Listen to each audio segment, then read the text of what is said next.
Y entre día riba de luna nos celebra Dia di Betico riba nos isla. Museo Histórico Urbano situado em Soutmanstraat, kuta e Caspa Fort Soutman e Willem de Dritoren, tabata centro de atenção for Trempancaba desde hora na dia tarde.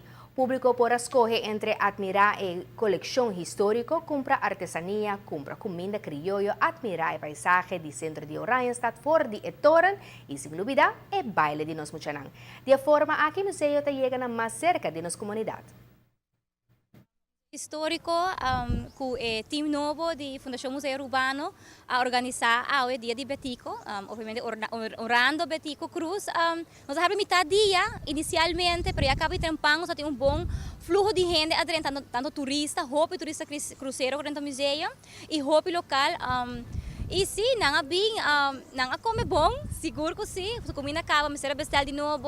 Nós temos de artesania e nós mesa de boca duche, também a vender roupa bom e mais culturas e muito não com bem e a uma inspiração de museu mesmo, na cana para dentro, roupa gente vai arriba para admirar a paisagem bonita de Oranjestad for de Willem Dritoren.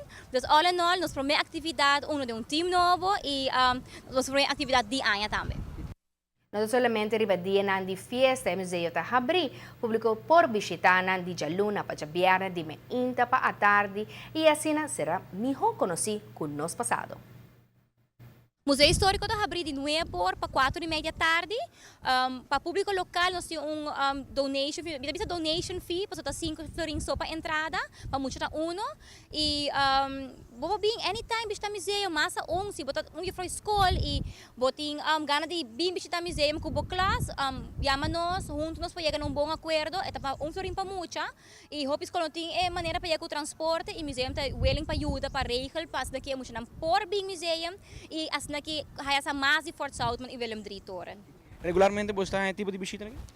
De escola, porque Bossa, sim, het is incredivelmente druk. We não verwachten assim na druk. Paso vaya anterior tot hopi quieto. Pero mita quiere verdad, hopi gente começa a buscar mais de gerência, passar mais também de que tour, tá na fundeshi e mita contento com o first stop tá Fort Soutman.